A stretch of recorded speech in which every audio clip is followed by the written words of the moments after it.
to Positive Power with Michele Dionne. It's been a fantastic weekend here in Sarnia, Ontario, Canada. The weather was beautiful and it was our Thanksgiving. So it was a great time to appreciate and be grateful and to take time to spend it with family and just do whatever makes your heart hum.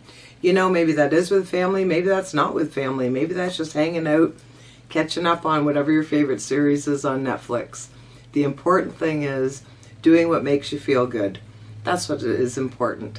And so with us, we had family time and we had a lot of alone time. We did watch a lot of things on TV and got caught up on some work. So that was great because that's what makes me feel good. And, you know, here in our home, that's what we enjoy. So we had a really good weekend and I hope you did too. So moving forward, oh my goodness, there's lots of great things going on around the world. I came across some really neat articles to talk about today.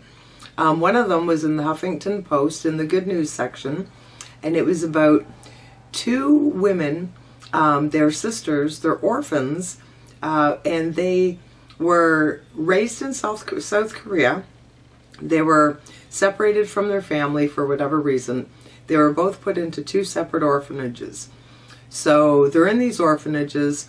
The orphanages were not related to each other at all. The last time they saw each other was actually in the 70s, and they both got adopted by American families. They were both brought to the States, and they were raised over 300 miles from each other.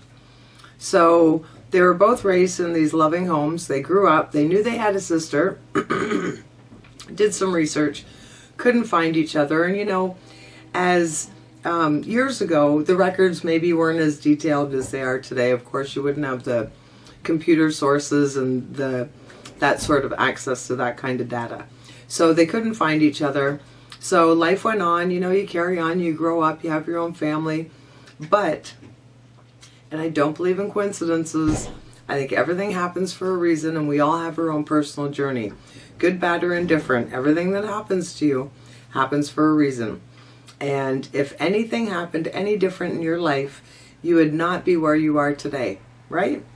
So these women, they both grow up, they get into the healthcare industry, they end up being in the same city, working in the same hospital, and let's go a step further, on the same floor of the same hospital. So the employees that are already there, as these two women are there working, start to say to each other, hey, aren't you from South Korea? I think she's from South Korea. You guys should meet. Maybe you're from the same village. So they get talking and they really hit it off. And they're like, oh my gosh, this is so awesome. We have so much in common. We really hit it off.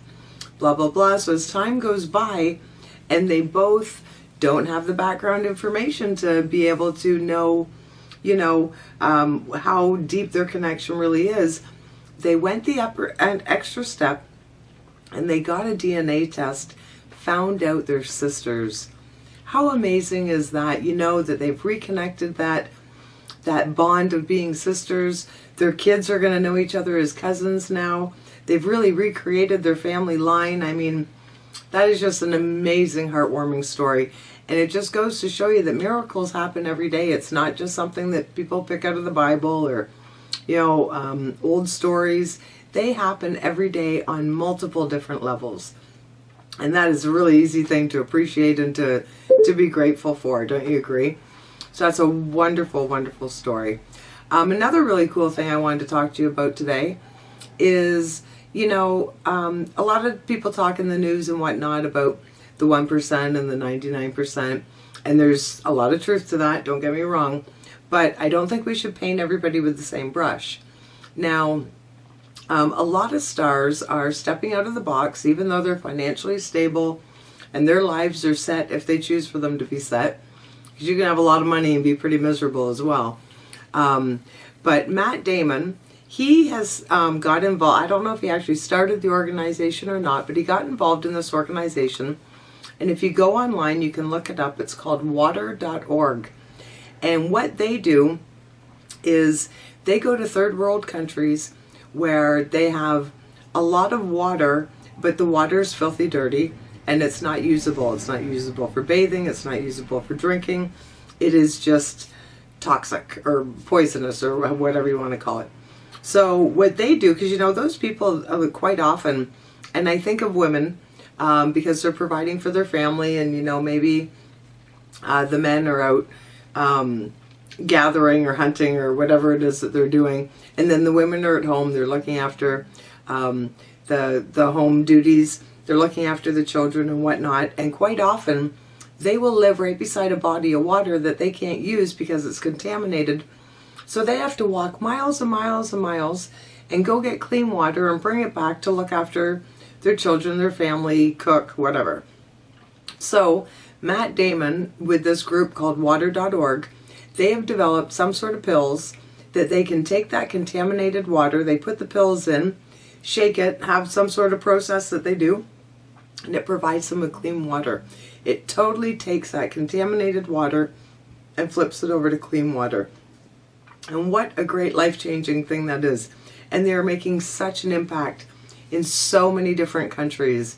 It is just absolutely fantastic, and it warms my heart because he's not doing it because he has to. He's not doing it out of need. He's doing it because he's a compassionate human being that is stepping outside the box, even though, I'm sure he's pretty financially set, I would guess. And he's doing this for humanity. So I think that's absolutely awesome. And there's quite a few stars that are doing that now, and they're making a difference.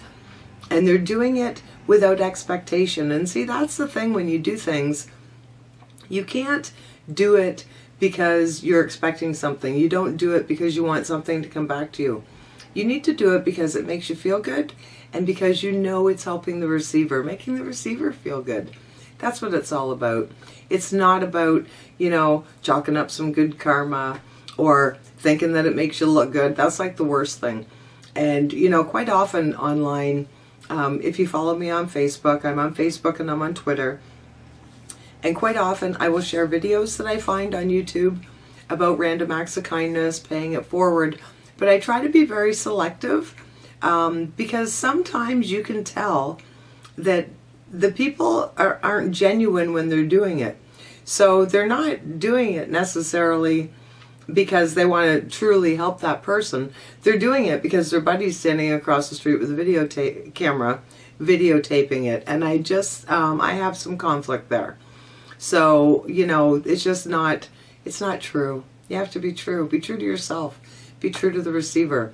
Do it because it makes you feel good. Do it because it's the right thing to do. There's a novel idea. Do it because it's the right thing to do.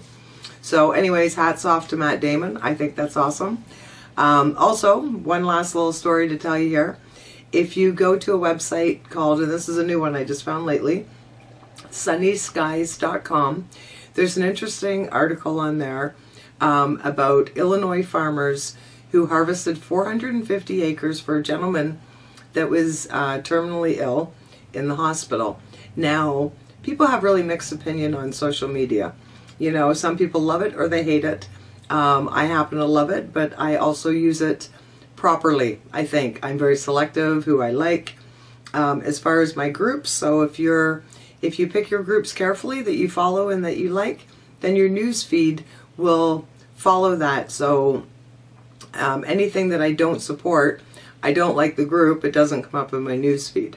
So this gentleman, he's terminally ill, so I'm assuming he's in palliative care or something like that. And his cousin went on Facebook and put a post, "My cousin's sick, he's got 450 acres we need to farm. I need help. We have a plan, but we need people and tractors and combines and whatever it is that we need." So not only did people that knew him and didn't know him step up and help him do it, it was like a 2 or 3 week plan of what they were going to do, how they were going to do it. They did it in 10 hours. They got that much help. And what a blessing to the guy. There's like being sick. It's just such a horrible thing to have to deal with. It can be totally life-changing, regardless of if it's terminal or not. But it can be totally life-changing because your life stops the day you're sick. Your life stops when you walk in that hospital.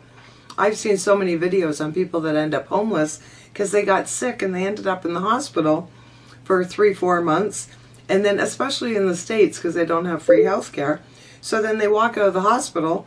Not only are they broke, they're in huge debt, and they're homeless, because who's going to finance their home for 3-4 months? So for this gentleman, that 450 acres, that was probably, going to pay his mortgage on his farm for the whole, like, summer or winter, next season, whatever. Like, that's pretty substantial. So him being sick, it's life-threatening, or it's terminal, whatever it was. And so he's already dealing with that. It's pretty common knowledge that stress adds to illness. So just the fact that he'd have the stress of how's his family going to eat and carry on with him not being available if they don't farm this land, and then these people come and they do this for him. They do it quick and efficiently, and it's a wonderful story. And that's the way the world's supposed to be, my friends. We're all supposed to stick up for each other, and we're all supposed to do what's right.